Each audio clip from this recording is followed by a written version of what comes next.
Update naman po tayo sa ating talong mga ka-farmers. Good morning pala mga ka-farmers. Ito po yung ating talong.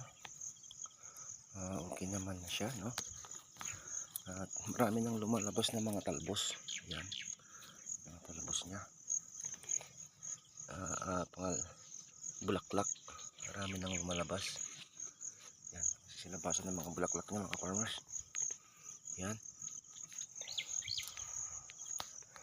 Hindi tayo masyadong makapag-spray, no, mga ka-farmers, sa sobra kasi yan, no? Hindi na naman yung ulan. Medyo ano naman, masugit na naman yung panahon. Yan.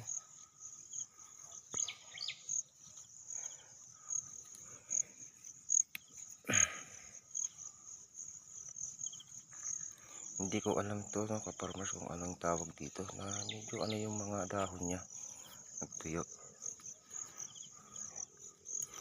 Pero okay naman ano, mga pananim natin mga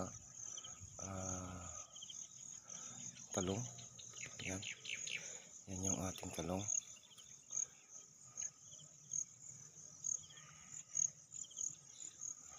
Sa babaw.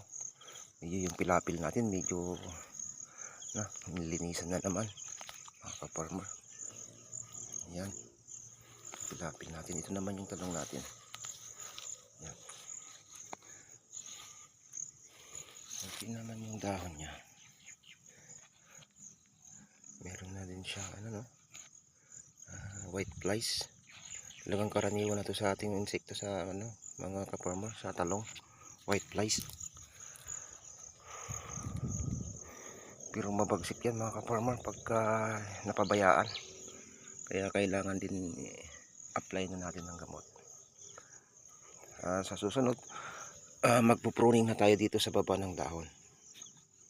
Baka bukas pwede na mag-pruning na tayo.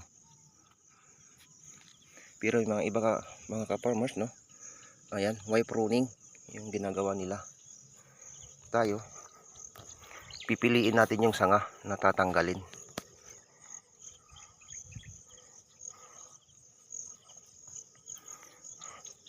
Tulad dito, ito yung tinatawag nilang why pruning. Yan, natanggal nila itong sanga rito sa baba. Yan. Pero sa akin mga ka-farmers, no, hindi ko na siya tatanggalin. Dahil magbubunga din yan mga ka-farmers, no. Pero pagka medyo may edad na siya, doon na ako magkakating. Ganun po yung ginagawa ko sa talong ko. Yan. Yan mga ka-farmers, no. Mayroon na siyang talagang bulaklak. Yan. Yung mga mayroon na rin siyang ano, bunga. Yan.